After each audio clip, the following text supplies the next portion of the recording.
Welcome to Hot Chips 22.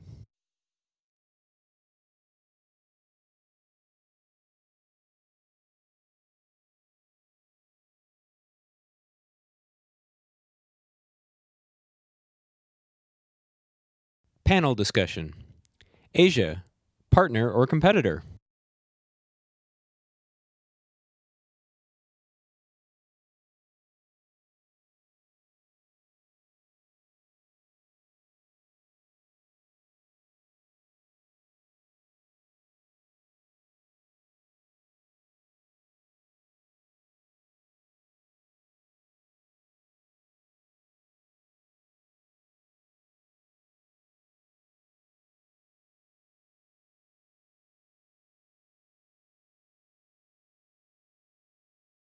Asia, partner or competitor. We've got a great group of people here, some people that I know well, and who are mostly pretty straight-spoken, so I think we might have some interesting conversation. To my immediate left is Craig Barratt. Craig is the president and CEO of Atheros. Next to Craig is Leo Lee, president and CEO of Spreadtrum Communications. Then we have Tom Malloy, who's the Senior Vice President and Chief Software Architect of the Advanced Technology Labs at Adobe Systems. And then at the end, we have Tamer, who's the CEO of Telegent Systems. So I'm going to start off by having each of our really distinguished panelists give a short presentation on what they're doing and how that relates to the topic in question here tonight. And after that, I've got some questions that I've sketched out for starters, and then eventually we'll get to see what the audience has to say about these topics. So what was the topic, Forrest? Okay, Craig, you're on. So Atheros Communications was founded in 1998 by two Stanford professors, John Hennessy and Theresa Meng. It's a fabulous semiconductor company focused in the communications space. The company got an early start in the Wi-Fi market. In the early part of 2000, 2001, there were 40 or more companies working on Wi-Fi. This was just when the newest IEEE standards were being developed, and there was a lot of momentum about adding Wi-Fi to initially laptops. And of course, in the subsequent 10 years, it's now swept many other device categories as well. Atheros has grown quite steadily. We went public in 2004 when our revenue that full year was around $170 million, up from 87 in 2003. At the time, we were only doing Wi-Fi, and we had about 300 employees. We've grown quite a lot in the subsequent several years. We now have over 1,500 employees. We actually have a pending acquisition of a China-based fabless semiconductor company that will close in a couple of weeks that will move us to a bit over 1,600 employees. We have a revenue scale run rate which is now approaching about $1 billion per year. And so we've grown substantially in a number of areas, not only Wi-Fi, but we now have technology capability in Ethernet, in Bluetooth, GPS, power line, and with a recent acquisition, this pending acquisition, also optical networking technology. So we're becoming a broader-based communication technology supplier. We serve markets primarily in PC and computing, networking infrastructure in the home, service provider, or enterprise, and also increasingly now in many more consumer devices like mobile phones, gaming devices, digital cameras, and so on, where more and more of the devices we use demand more and more connectivity technologies. One of our co-founders, Theresa, is from Asia and, of course, did her early education in Taiwan before coming to the US. And so we have roots somewhat in Asia, although we're a company based in California and incorporated here. As we've grown, and we'll touch on this probably during the Q&A, Atheros has made increasing investments in Asia. So of our approximately 1,500 employees, actually more than half of them are outside the US. And the vast majority of that half is, or that greater than one half, is in Asia and China in particular. So both through acquisition and organic development, or organic growth, we have grown quite substantial teams in Asia. 300 to 400 people in Shanghai, about 100 and 30 or so in India, and over 200 in Taiwan. So we have a growing presence in a number of Asian geographies. As you know, in the fabless semiconductor business, all of your suppliers, or primarily, are based in Asia, and many of your direct customers are based in Asia too. So even though your chips go into products that are sold throughout the world, much of the supply chain, both into the company and much of the supply chain out of the company, are typically Asian-based entities as well. So the significance of the business, even from a supply chain point of view, is very centered in Asia. So with that, let me turn it on to Leo. Thank you, Greg. The Spreadtrum is founded in 2001 and went public in 2007. We compared with the Atheros. I think majority of our people are in Asia. Myself, I stayed 86. I came to US for PhD, and then 3 years ago, I went back to China, stayed there full time. Not much to my wife's liking, because she stay here. Spreadtrum makes the communication baseband chips. When they founded the company by 5 founders, and then some of them from Mobilink. I was in Mobilink. And the baseband company is a 2.5G and the 3G, but primarily what we focus on the 3G is the TD-SCDMA part for China Mobile. And our products are primarily for China market and now emerging market, meaning India, Africans, and the South American countries. And for TD-SCDMA, that's mainly for China Mobile. It's a China Mobile focused 3G product.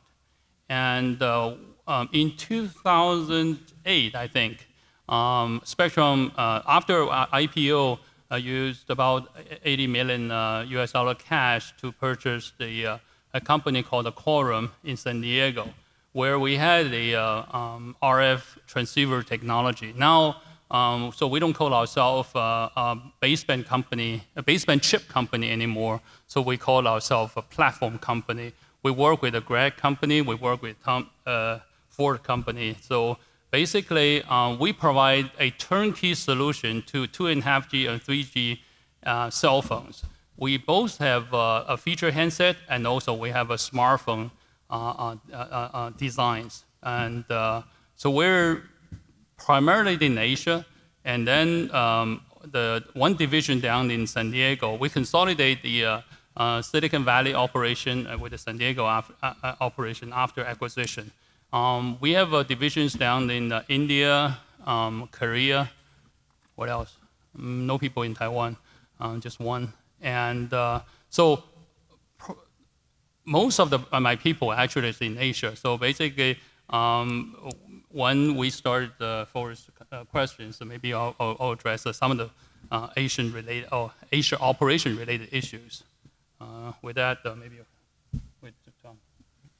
Thanks. Well, I'm the software guy on the panel. I guess that makes me a little bit the odd guy out. Hopefully you're familiar with Adobe systems. We're a diverse provider of software solutions to the enterprise, to creative professionals, to consumers. The thing that ties together the software that we provide is that we, as our tagline, broadcast revolutionize how the world engages with ideas and information.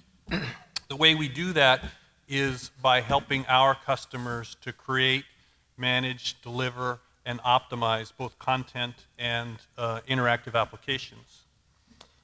With respect to the topic on the table tonight, let me just give you a few facts about Adobe and our Asia operations. We're roughly about 8,000 employees, and these are all, I've sort of rounded them for this discussion.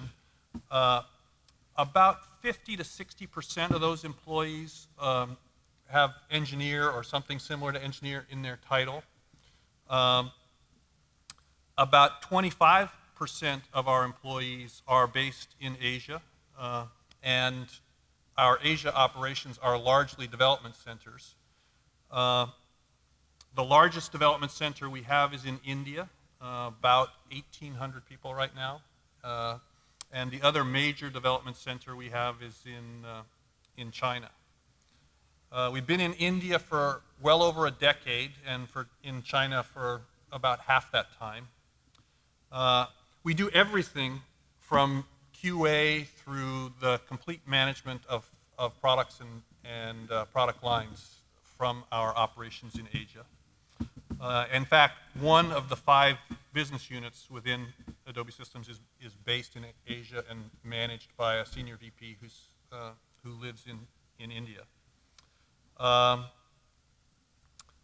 And last but not least, in terms of facts, I run the Advanced Technology Labs, which is our software research group, and last year we started our first lab in Bangalore. Well, one other fact, which is perhaps distinguishes me from the rest of the folks on the panel, is that whereas our operations are extensive in Asia, our business is not really very extensive. As you probably know, the way people think about software in many parts of the world is different than we do in the developed world. And although our software is well used in Asia, we don't get a lot of benefit from that. So well, we might want to talk about that later, too. Yeah, sure. So, Tom, I know you classified yourself as the software guy and the odd man out, but last I checked, I seem to recall that most hardware companies are about half software people. Absolutely. So, I mean, our biggest engineering teams, probably, certainly in Leo's company and mine, are software. Maybe getting there in Ford's too. So. Ford? Yes, a great Telegent system was founded by 2 actually Berkeley PhDs, Wei Jae-yun and Sam Shank. We actually have the building divided into 2 sides. We've got the Stanford guys on one side, the Berkeley guys on the other side. So I won't start a war here tonight, especially with Forrest's background. But a startup company grew very quickly from 0 to $200 million in 3 years, dominate the mobile TV business on cell phone. And the smart thing Wei Jae and Sam realized is, as the whole world focused on DTV, they realized that most of the world is still ATV and will be for a long period of time. That's digital television and analog television. I'm sorry. Yep. I'm sorry. So we today our first product is analog TV on your cell phone. So it reaches people that may not even have a TV at home, which makes it actually a very interesting audience for a lot of advertiser or actually social gaming, virtual goods. And the direction is to go towards digital TV and eventually the whole entertainment on every screen with really intersection of cell phone explosion, broadcast content, social networking, social gaming, and broadband.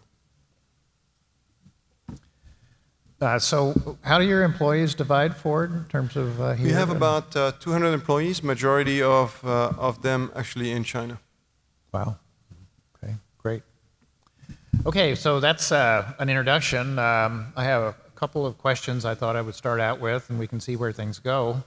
First of all, just the kind of mandatory traditional question. The U.S. has, in fact, traditionally been about design, and Asia has been about low-cost manufacturing or QA.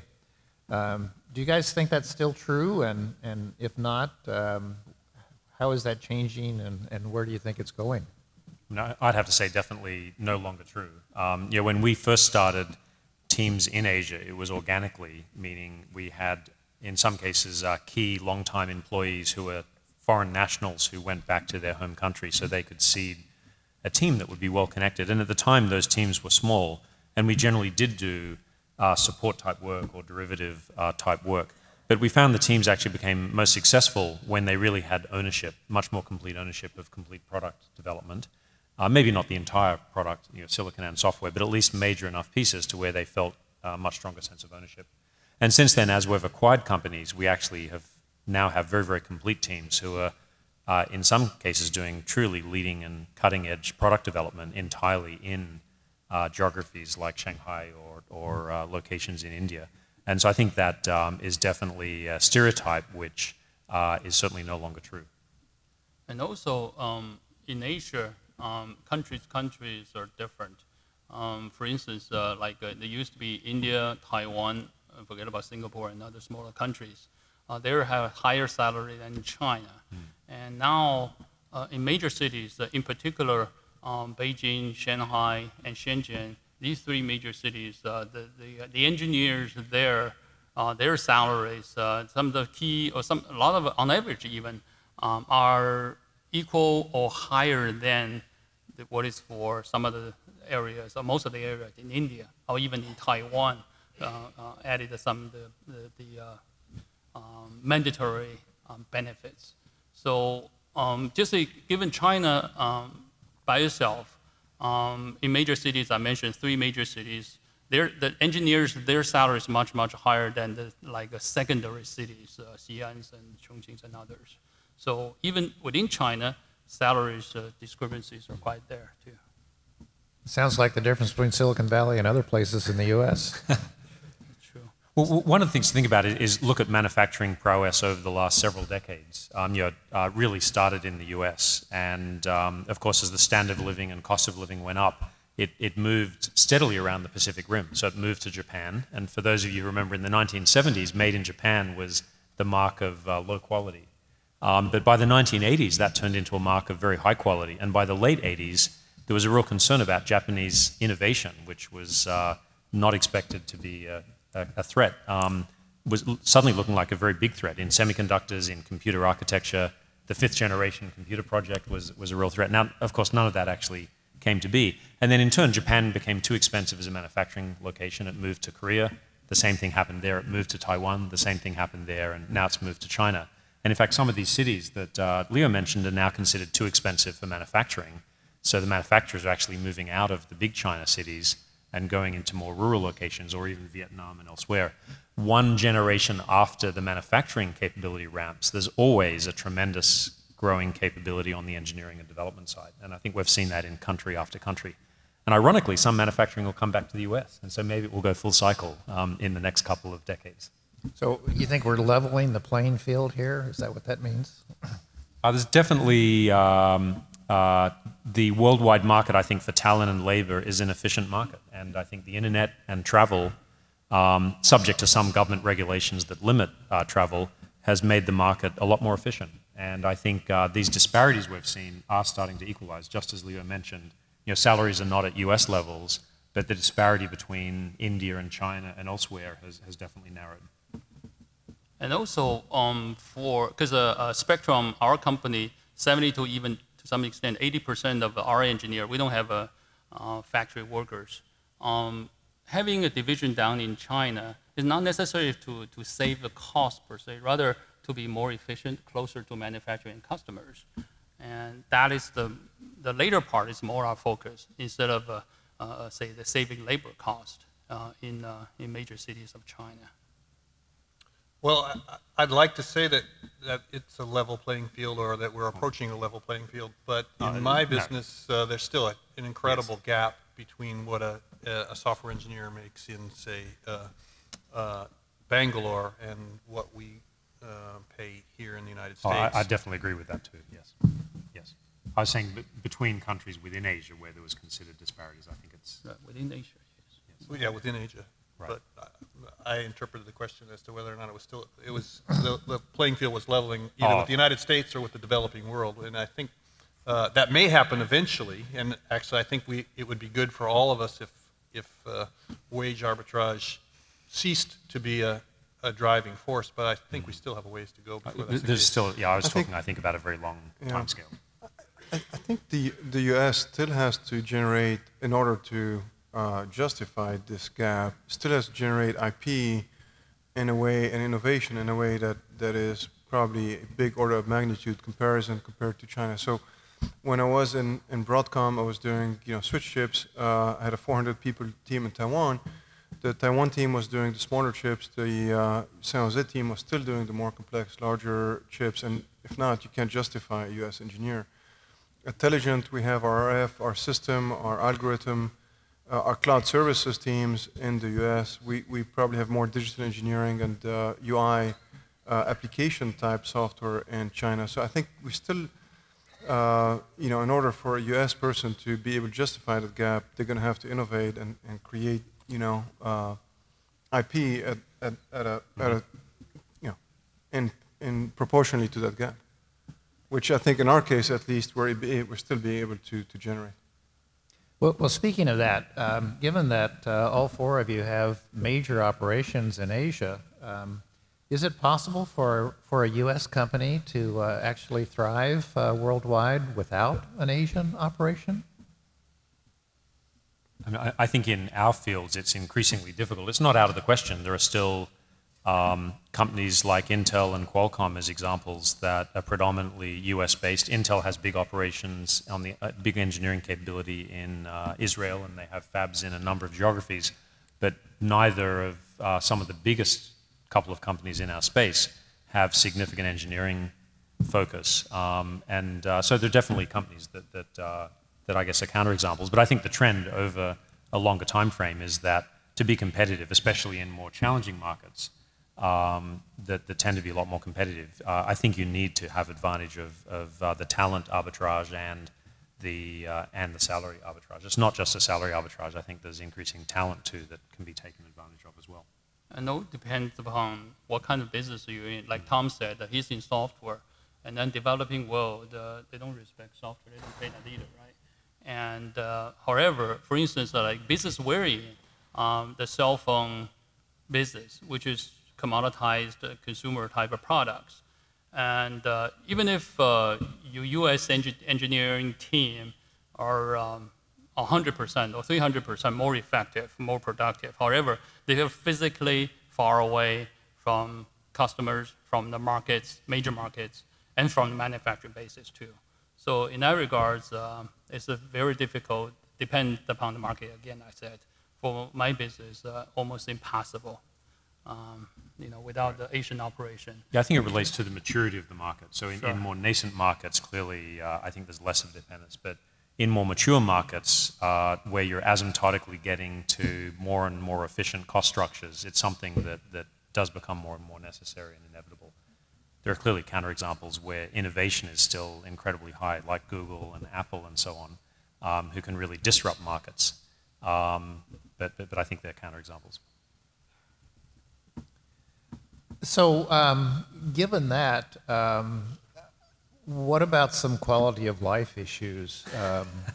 I've heard U.S. employees complain about their companies having global operations, how it means that they have to come in to work early to get the results from Asia, they have to work hard all day, and then they have to ship off the new problems to Asia that night, so they end up with bad hours and long hours and having to make trips so that they know who the team on the other end of the phone is, and they just perhaps resent these global operations. Is that a problem? And if it is, how do you deal with it? Absolutely, yes, definitely a huge problem. I think we have mainly operations on the west coast of the U.S., north and south. Northern California and Southern California, also East Coast, and then India and China. So we're roughly 9 hours away from China, we're roughly 12 hours away from India. The East Coast is sort of the opposite. It's actually 9 hours away from India and 12 hours away from China. So one of the things we do is when we split projects among geos, we try to avoid the 12-hour split. So we'll do something in India and East Coast rather than, or China and West Coast.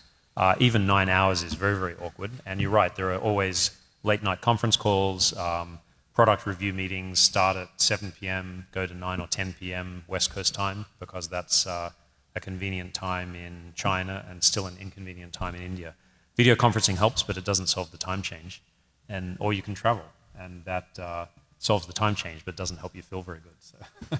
So for whatever reason, I don't know why, the burden at Adobe has fallen on our Asian compatriots. Yes, it generally does, yes. And whereas, yes, our folks here in the United States may come in a little early for meetings or stay a little late, our compatriots in Bangalore and Noida, which is a suburb of Delhi, routinely are at meetings at midnight and 2 in the morning. And so I think that there's an important point underlying your question, which is there's a tremendous amount of anxiety and misgiving amongst our U.S. employee base about jobs moving overseas, but I don't think that this particular issue is really top of mind for our U.S. employees. Right, the burden is disproportionately shared. Yeah. And I think that's definitely true for us too.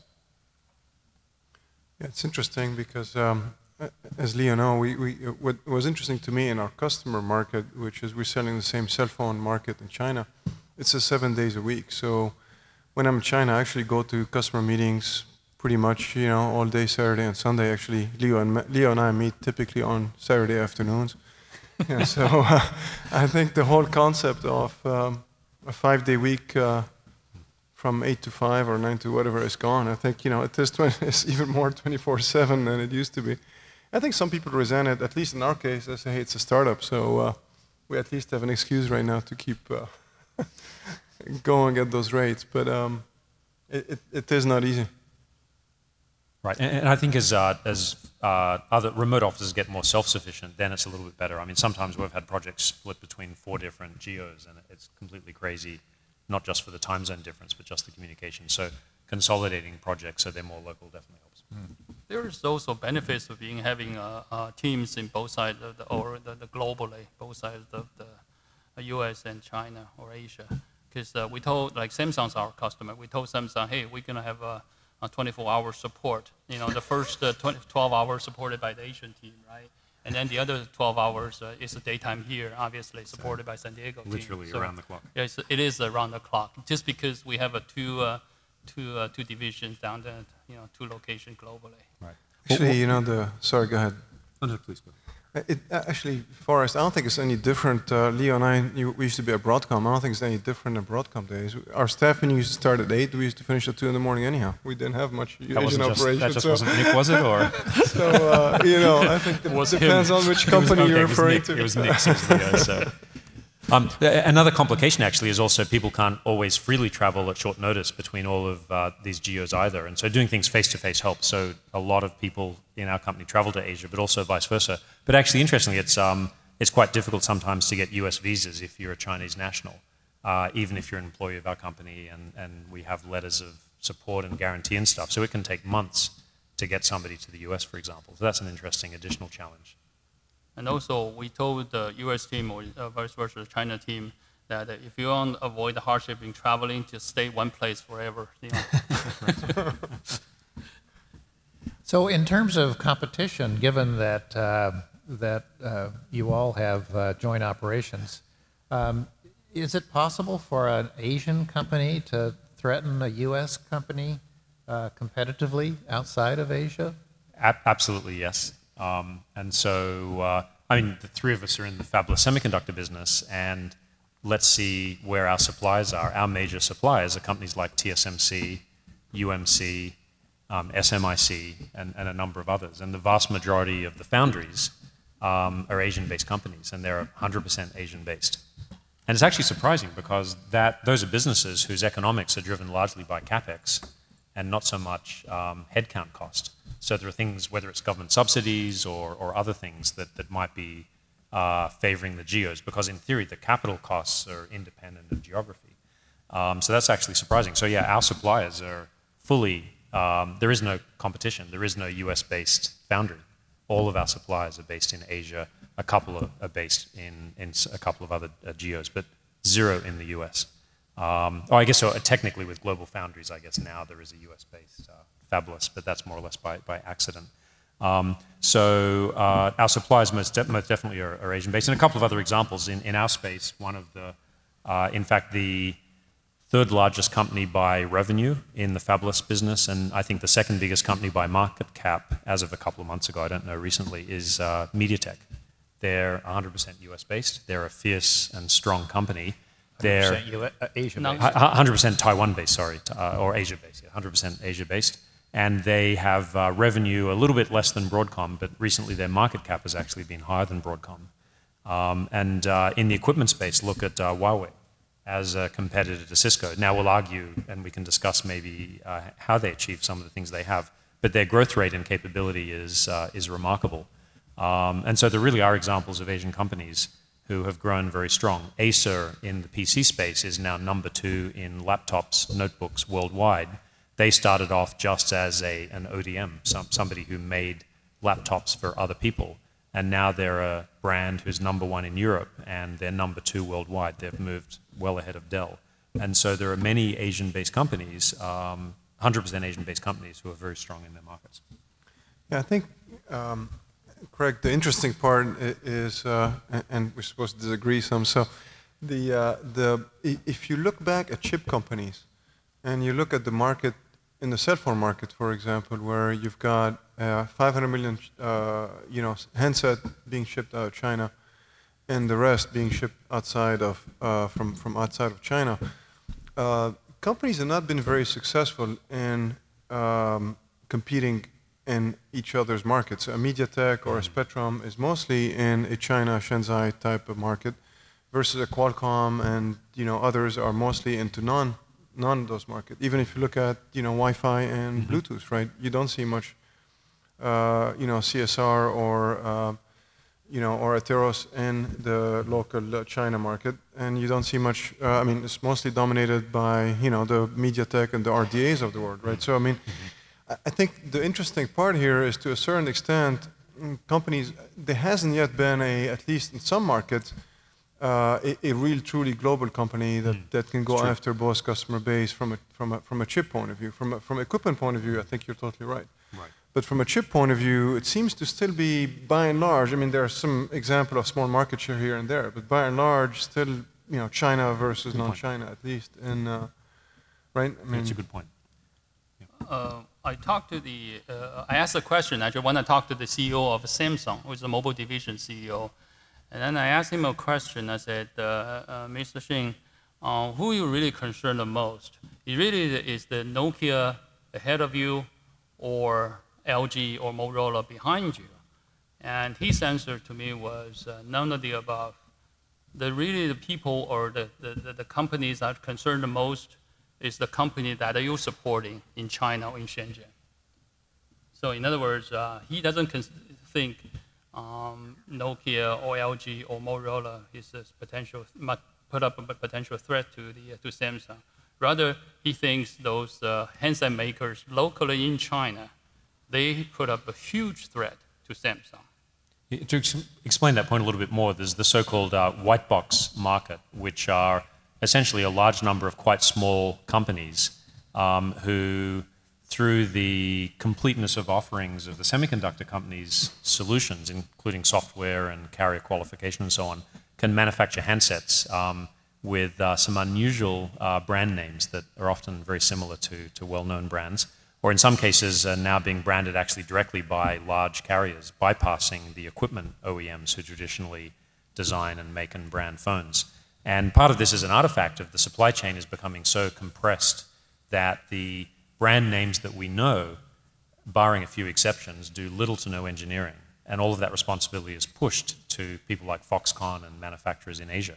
And that creates more and more of a capability that can actually cause the OEMs to be bypassed. So what's being discussed here is the fact that there's a significant disruption in supply chain that's occurring, where very low-cost China-based manufacturers who previously were more contract manufacturers are now doing complete end products, and they are selling them quite widely. So amazingly, the size of the handset market worldwide was misjudged by Western analysts because it omitted a lot of these no-name products. And the magnitude of this no-name market is close to 500 million units. In fact, it's above 500 million units now, I think, if you add up MediaTek and Spreadtrum shipments alone. And that's a big impact, and I think that's what Leo is reflecting, is one of the biggest tier one handset providers is actually most worried about this disruptive supply chain, not the immediate traditional competitors. So there's more happening here than just engineering and so on. There's actually changes in supply chain. Acer, the example I chose, used to be just a no-name entity who made platforms for HP and other people many years ago, and over time built a brand very, very successfully.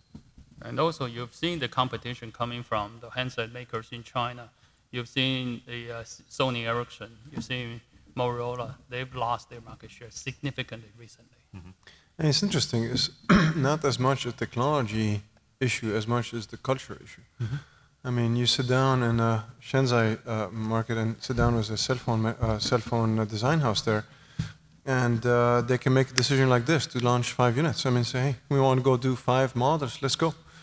And you want to get one model done at a brand name, and it could take a year to get on a roadmap, another year to do some validation, another year to make a decision, another year to launch. By the time they launch, it's 3 years from the time you start talking to them. So it's almost like it's a very interesting cultural difference, even more so than technology. Sure. Well, and with regard to the engineering teams, we actually find there is some cultural diversity within our teams, and we actually enjoy the fact that in Asia, the tendency tends to be, be very reactive to the customer, work incredibly hard and aggressively to solve short-term issues very effectively. Maybe the longer-term strategy usually isn't as cogent. And that level of responsiveness is actually something that is a very good arbitrage within the company as well, not just salary or talent. The style in which the work is done is actually quite positive if it's harnessed the right way. So there have been a number of direct and indirect references to differences that account for some of the things that we're seeing. I mean, do we really have a level playing field? I mean, do subsidies really distort what's going on here? We've talked about wage arbitrage. What about education and skills? Are there trade barriers? And given all these things, if these elements are real, are they changing? Are they getting worse or getting better? I think it's still a cultural issue. I mean, a company in China can do fine and survive on 10% at margin. One of our competitors was pretty open with us, saying, "Hey, if I'm break even, I'm happy." So I mean, they don't need to make any money; just break even is fine. Is that because they have such cheap capital from their government-supported banks, or what? Well, they don't live by the same. At least the non-public ones today are not living by the same standards as VC funded ones. Maybe that they seem to be more tolerant of taking losses for market share and surviving at lower gross margin and profits for longer periods of time. And the philosophy is, you know what, I'm going to take market share, and by the time all these guys are gone, then I'll be the only one left. And typically there's only a couple of companies left after everybody's gone, and the margins go back. So. We're just discussing actually the very interesting case study where CSR and Bluetooth was #1 in that market. And they didn't follow the price of RDA down. And even today, they can match the price of RDA, but they can't come back. And culturally, I think, the management of maybe Western companies are not used to be as aggressive or as cutthroat or as, it's like the best way to describe it is guerrilla fighting versus air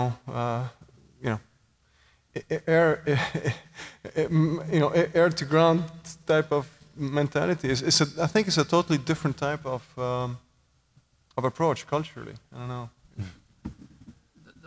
The mentalities are different. I can compare the Spreadtrum we're running now, and then the Ford and I were running the business in Broadcom. At the time, it was mostly actually in U.S. Operational cost in U.S. is much, much higher, and the people cost, R&D investment, and so on and so forth. You have say 50% roughly gross profit margin, and then in Broadcom we had a single-digit net profit. Whereas even my own business, and now I'm high 30s, low 40s. This is all I told the analysts. Still, I can put up with a double-digit net profit with GAAP. After GAAP. So the cost of living, and that's my own experience, we were a majority of my team in Shanghai in China, and we have more people, however, they definitely cost much lower. So we can afford lower gross profit margin, meaning we can transfer some of the things, we can put up the lower price, right? ASP is lower. However, because of other things are lower, in particular, salary is lower, and we can come up with a higher net profit.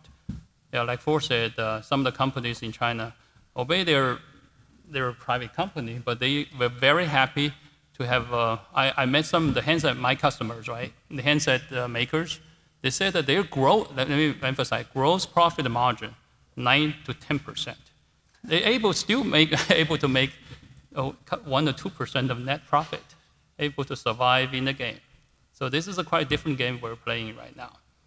I don't think the playing field is particularly uneven in terms of direct government influence in other countries. I think maybe there can be some influence in terms of helping local companies with facilities or with introducing them to bigger customers and so on. But I don't think there's a significant thing around financial capabilities. Some bigger companies that have bigger capital requirements, I think, have received a lot of assistance. But I think there are examples in the US and elsewhere where companies here have received a lot of assistance too.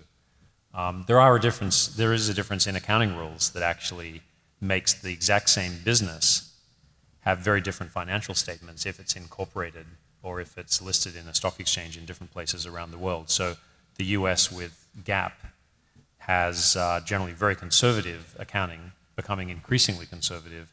They keep making the rules more and more perverse. And I think that's another thing that does create a disparity between the US and other countries.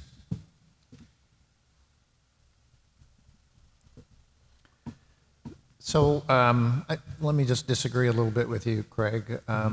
One of my companies is an LED company. Right. And by our count, there are 300 LED companies in China. Mm-hmm. And they are all government supported, subsidized. Oh, really? Wow, okay. Yeah, actually, Forrest, you're right. On the clean tech side, meaning government's an investor, or they're subsidized. Yeah, they meaning have low rent, or definitely things like tax breaks and low rent. Tax Certainly breaks. that happens. Yeah. Absolutely. Yeah. Ford. No, on the clean tech side, the Chinese government is investing even more than the U.S. is for sure. Oh yes. But even you're right on the semiconductor. There definitely are government subsidies. Mm-hmm. But I'm not sure the government subsidies are the only issue. I mean, there's a lot more. Sure. Yeah, there are some benefits that Western companies can get more from local authorities. There are some favorable tax treatments and other things you can get, but nowhere probably near to the level of a local company. I agree with that. So Tom, you referred somewhat directly and somewhat indirectly to IP issues. Is that a what do we do about that? Where is that going? Well, I'll tell you what our experience is, and then we can talk about what we do about it. Our experience is actually different in the two major Asian geographies, China and India. And I don't know whether this is for cultural reasons or whatever, but we tend to be much more conservative about sharing our intellectual property, even amongst our own employees in China, than we do in India. And in terms of intellectual property theft, I think the software business where we're like Adobe's that's selling software products is perhaps somewhat behind the hardware business in terms of outright intellectual property theft, because there are more indigenous competitors. So for whatever reason, perhaps because the indigenous markets are so undeveloped in Asia, I don't think there are a lot of serious competitors to Adobe's products. Our competitor, our most serious competitor is our own products that aren't paid for.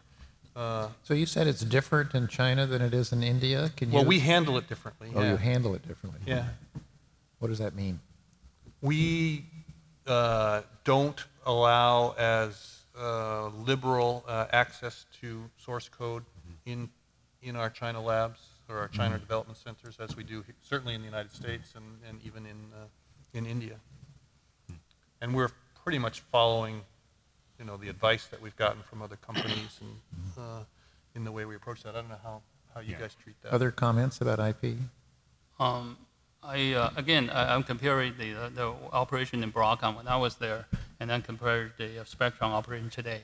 Like I said, we primarily operate in China. I mean, 100%. And then when I was in Broadcom, we didn't allow the IC designs in India or in China. I mean, mostly actually it's here, either Bay Area or in Irvine area. And where in India or China, we had mostly customer support, FAEs and so forth. And then actually I hired some people in China, and they literally complained that they cannot access some of the needed information even, not necessarily confidential or critical. But however, and back to the Spreadtrum business, we are 100%, like I said, in China, in Shanghai. We're doing business okay. We haven't been interact with theft things. We caught some people, 1 or 2 of them. However, but things are generally okay. I mean, it's not that scary, because when I was in Broadcom, that's one of the issues we are concerned the most. However, now, since we're 100% operating in China, things doesn't look that bad. So you think the IP issues are overblown and scare tactics in the U.S.? I think it's overblown to some extent, and stereotyping is the other. If you put your protection, IP protection, the monitoring system, in place, I don't think things are that bad. At least in my case, I'm sitting here, so my intellectual property is not being stolen yet. Well, how much is the fact that on the silicon side, there are, unless you have great documentation or unless you're an IP-equipped company, stealing parts of designs might not be that helpful. Stealing a whole design and cloning a chip is it's really more and more not difficult, very likely or difficult to do. But isn't that true? That's the things we're afraid of most. Right. But I mean, there are often gray market chips that show up, and they're typically not chips where somebody has stolen a copy of the masks and gone to another fab, but they're more often just marginal test fallout from test and assembly that wasn't properly scrapped or something like that, or something fell off the back of a truck and gets resold. So there definitely are issues like that which are more just further down in the supply chain, I think. Yeah, I mean, I think in our case, I think both at Broadcom and here, I think I think IP issues are real. The question, I think you've got to be very careful on when you file a patent, for example, because once the patent is out, then somebody could just read it, and it's very difficult to enforce IP against a company that's only selling in China, because then, and so the strategies you've got to start taking is you file a provisional and maybe you just keep extending it and never go to a real patent. So that it doesn't get published. So it doesn't get published, you give up the PCT. So I mean, you've got to think about your patent strategy much more carefully, I think, in light of all these IP issues. So more trade secret rather than... Well, but you do lock in the date with a provisional. Right. So of the 4 of you, 3 of you were not born in the U.S., is that correct? That's correct. So Australia... Yeah, I was born in China. So that seems like you're all products of what we used to call the brain drain, where people come to the U.S. because it's a great place to be. We were talking earlier, are we seeing a reverse brain drain now? Well, it's interesting when we talk about the U.S. and we talk about innovation in the U.S., as somebody who was, first-generation immigrant, so I was born overseas, did undergraduate in Australia and came to Stanford to do my master's and PhD. When we talk about U.S. capability, we're really talking about the union of the native U.S. talent and, frankly, a lot of talent that's come from overseas pretty much steadily over the last 5 or 6 decades. Just look at the initial efforts in missiles and rockets and even the space program as an initial example. Relied heavily upon foreign talent.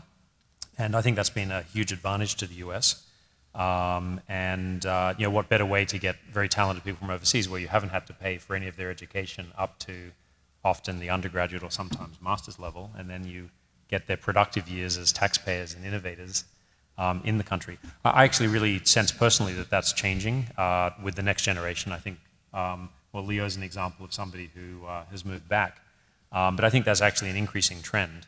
And I think that's a huge challenge for the US going forward, because the benefit of this capability, I think, has had a huge, if you integrate the area under the curve in terms of innovation and capability, think of the number of well-known executives and academics who have innovated in significant ways, Nobel Prize winners and so on at US institutions who are foreign-born.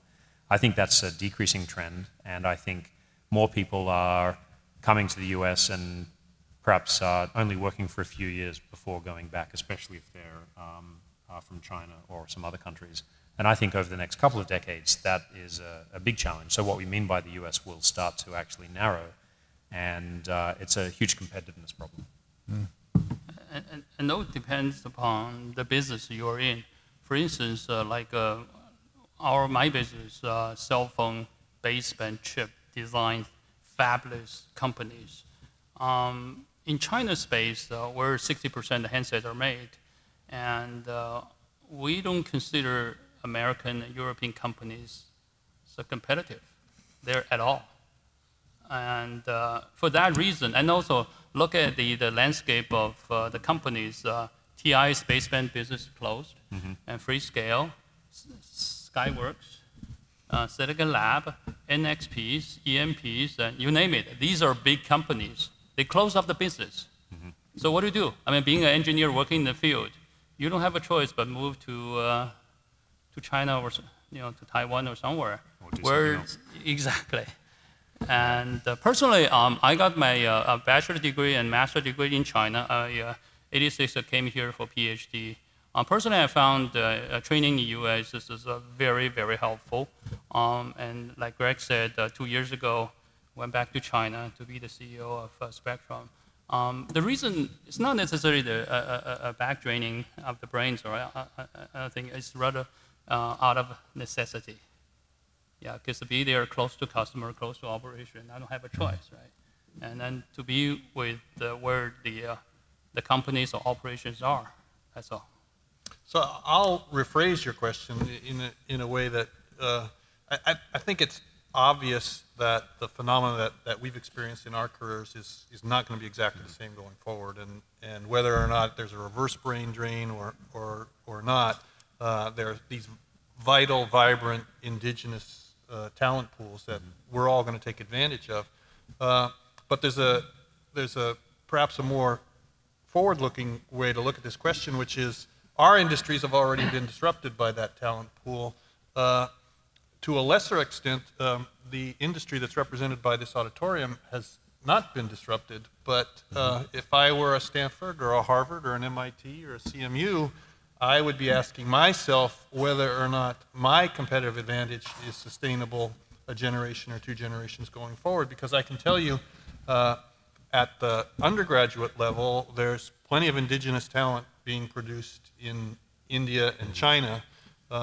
And as I said, just as over a decade ago, we started building basic engineering capabilities in India, just in the last year or two, we've started to build research and advanced technology capabilities. And we're hoping to seed that with this hypothetical reverse brain drain, but we're not doing it because the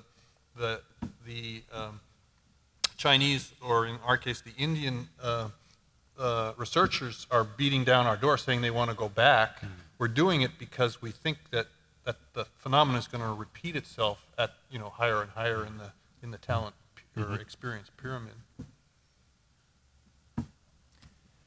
So this has been fascinating, guys. I want to take a pause here before we have too many people wander away, and move to see if we have some questions from the audience. Before we do that, I'd like to ask our audience to thank the panelists for what they've said so far. I think it's been really terrific. Thanks. So it looks like Alan has a question. Yeah, Alan Smith, UC Berkeley.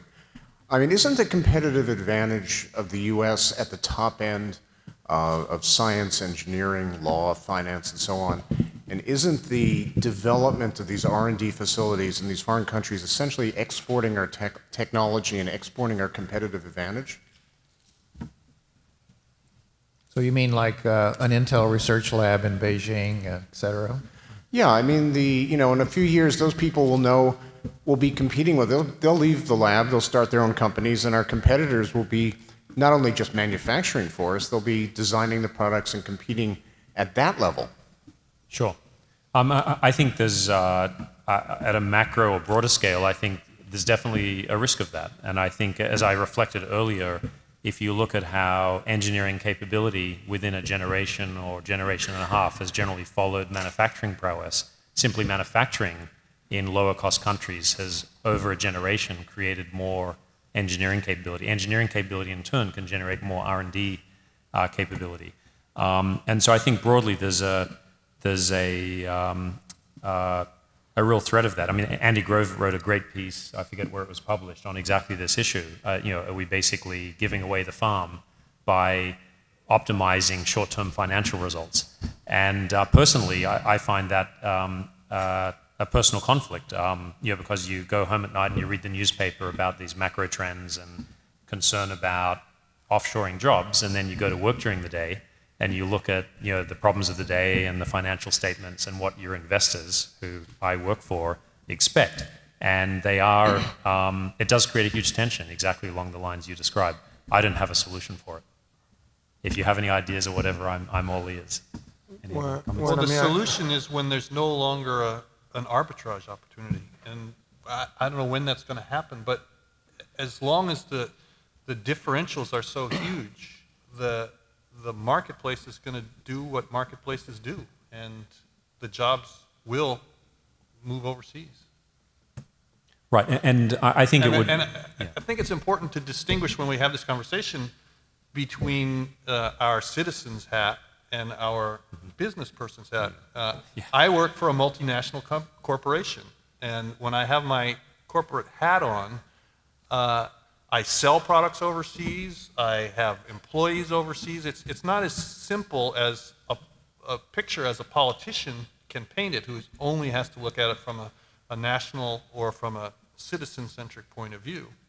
So it's a very hard problem, but I really believe that the solution will be when the gap in terms of what it costs to provide the work done narrows to a point where all the other sort of friction in the system, and there is friction in the system. I mean, there's no question that having people 12 time zones away is less efficient in terms of coordination. So there's friction in the system, but we're nowhere near equalizing that friction with comparable wages yet. Right, and we shouldn't overlook the fact that there is remarkable talent in these countries that's growing quite quickly, and I don't subscribe to the notion that we're simply generously training them to eventually be smarter than us. I think that's inevitably, just look at the statistics around the size of the population in these countries and the rate at which they're graduating people. That bell curve just has more area under it and more area to the right. And so this is something that I think we actually have to try to take advantage of. And yes, as a consequence, there's effectively some implicit or potential for transferring talent, but that's inevitable in any case.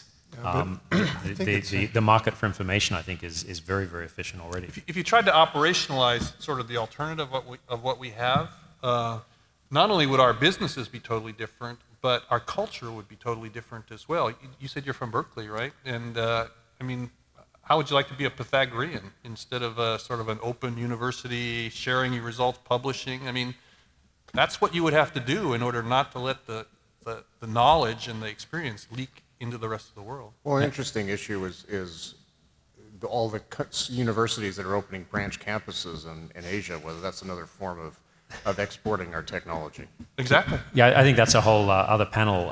But of course, everything from the Khan Academy, this one-man show who has 1,600 educational videos online of remarkable breadth and capability, all for free.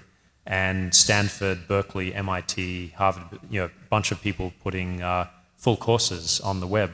That's exporting this know-how, which previously you had to pay a lot of money and be in the right geographic location to take advantage of. But you think about the overall benefit to humanity, I think it's immense. And the other thing we haven't really talked about is these geographies we're talking about are also the ones that represent the largest long-term markets as well. And having a capability in those countries is critical to actually take advantage of those markets. So I think the business opportunities here are very large too, and so that's a key part of the equation that we haven't really discussed. How feasible is it for you to identify the very top talent over there and just bring them back over here? Essentially, turn the crank on the brain drain and get it going again. Sure. Well, unfortunately, post 9/11, it was frankly much harder for these people to get visas. So we were telling them, don't come to the US, it's too difficult. And even today, long-time employees of ours in China, Chinese nationals, it takes months, if ever, to get a visa to come to the US. It's like we're behaving like the USSR was behaved many years ago. And I think it's very short-sighted. And I think this takes, unfortunately, it's a very controversial topic, but the US is, I don't think, viewed as nearly a friendly place to come to and visit if you're a student than it was before, because of this, war on terror. And I think it's a huge negative that the US hasn't fully thought through, and in the next 20 years will have a very big impact. Supposing you didn't have the visa problems, how about financially? What about over here? Okay, so Marcelo Sierra from UCSC. So it seems like immigration, the whole topic, and it's very heavy and hot in modern politics. And something that has always struck me is the dynamics of the cost of living, wages, populace that are lower paid, and so on, and universities have created a very good dynamic for Asia. But couldn't we do something similar with Latin America? There's a lot of good universities in Latin America too. They're the same time zone. And I just wondered if any of you have given some thought to building relations of the same nature in our continent. Right. So we haven't. I do believe that a number of Eastern European countries are actually considered to be particularly good in terms of capability and talent, which hasn't been leveraged to much of a degree. But other comments? To me, maybe because the manufacturing bases are in China, and then China itself is a huge market, right? And then because these two factors, so I'm more considered to put my team, my troops closer to those. And when the Eastern Europe or Latin American countries, they have those, so maybe we can put the team down there as well. Mostly for the efficiency and productivity. So Tom, on that question, we've discovered a number of pockets of amazing software talent in South America. Have you noticed that? We have not, but it's not because I feel like it's not there. You mentioned Eastern Europe. We were focused tonight on Asia, so that's all I mentioned. We do, in fact, have another budding development center in Romania. Right. And so it's, I fully believe that if we looked, we would find talent in Latin America as well. The low-hanging fruit for us has been elsewhere so far. And as for the three out of the four of us who are at semiconductor companies, there's a heavy bias towards Asia because of the supply chain. Right. Your suppliers are there, your customers are all there too. Every branded product you buy from a US or Japanese manufacturer or Korean manufacturer is actually manufactured in China or some nearby geography by companies you've never heard of. And they're actually the people you sell to. What about over here? Ron Nicholson, unaffiliated, but on the side I sell iPhone apps. And I know that every college student in the country probably knows how to get my apps for free, but the analytics say that 95% don't. They pay for that. I also know the analytics say that in other countries that isn't true. My question about Asia sort of relates to what Tom said. Is the culture of, not necessarily buying every piece of software is that changing in Asia, one? And two, if it doesn't change, is it going to be a competitive advantage for them? Have you heard of a company called Tencent? Okay. So Tencent is a $35 billion market cap company in China. And most of their biggest business is virtual goods.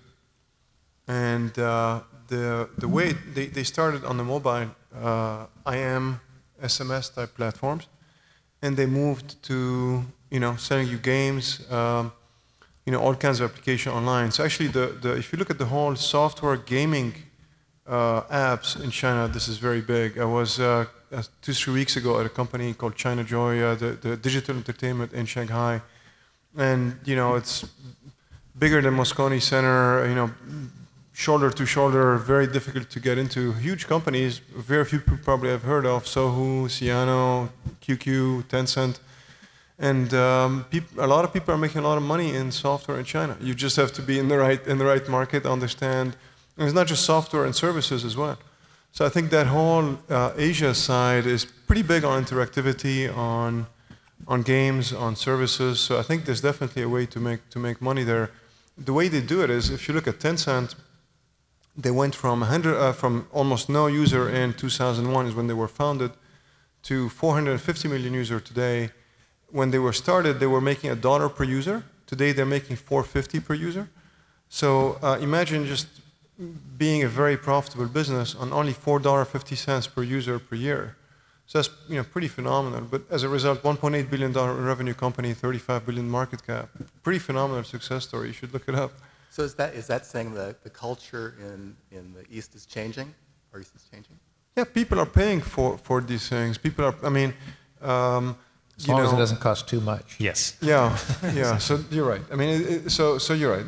Forrest makes a very good point. It's a different kind of pay for things.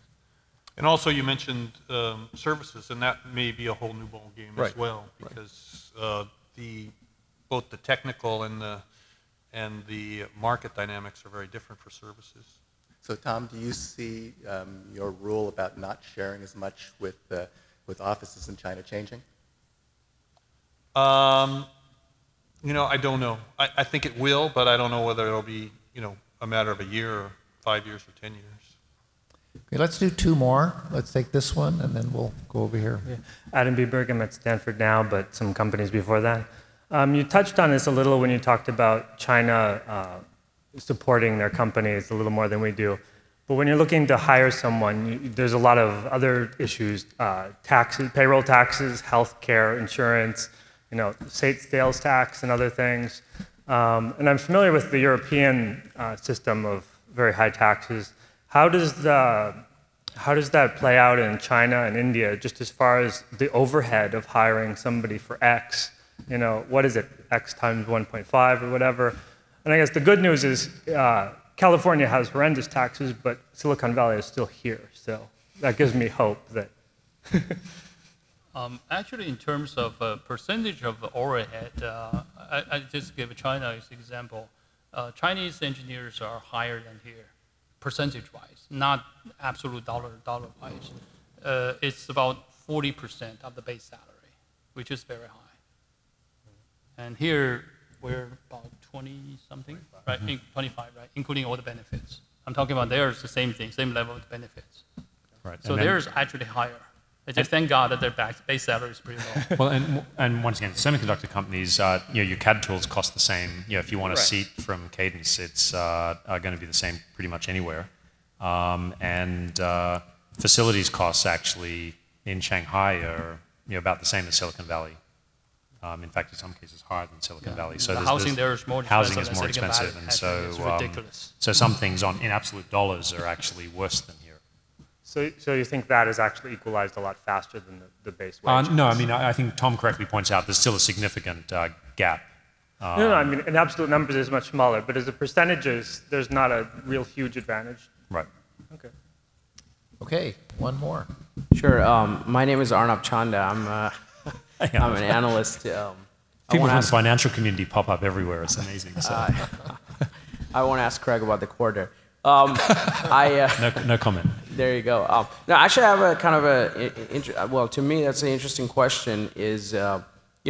I remember in the early 90s there was a discussion that U.S. doesn't have industrial policy, clearly a large portion of the semiconductor industry or tech industry has been highly government subsidized in Israel, in Korea, where they had government, TSMC would not exist without low-cost loans. China obviously is putting massive subsidies. So the US obviously doesn't do that or doesn't do that to the same level.